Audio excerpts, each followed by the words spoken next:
So the Hewa people are animistic to the core.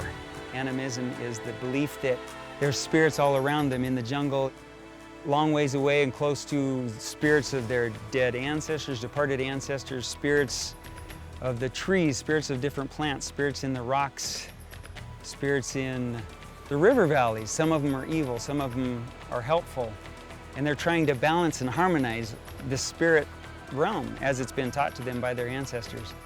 For instance, in the Hewa culture, if someone gets sick, the ancestors have taught them that they must kill a pig. They must sacrifice a pig so that the blood, the smell of the pig can be given to the spirits.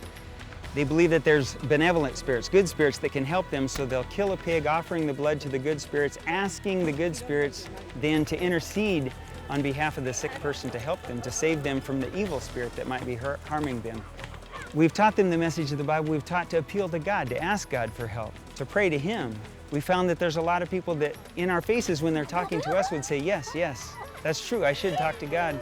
But then when their child is sick, they revert right back to the ancestral practices of killing a pig, calling out to the spirits, asking what they think are benevolent spirits, helpful spirits, to rescue their child.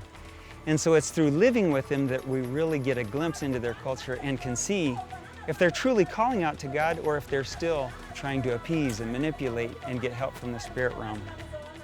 If a mother is going to have a baby, they believe that, well, they need to make sure that all spirits are in harmony, all spirits are happy and appeased, so that not one evil spirit will come to harm the baby. And then they have certain practices that they have to follow, strictly adhere to these practices, and then there's some things that they just absolutely cannot do, taboos.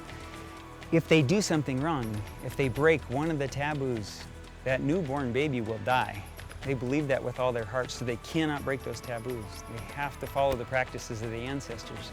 There's things that they must do in order to save the life of the child, but there's also things that they must follow in order for the child to be healthy. For instance, often when a child has worms, a symptom is distended belly. Well, they don't know about the worm thing, so they're thinking in order to keep our child from later having a swollen belly, we need to make incisions, actually make marks cut into the belly of a newborn baby so that later he won't have a swollen belly.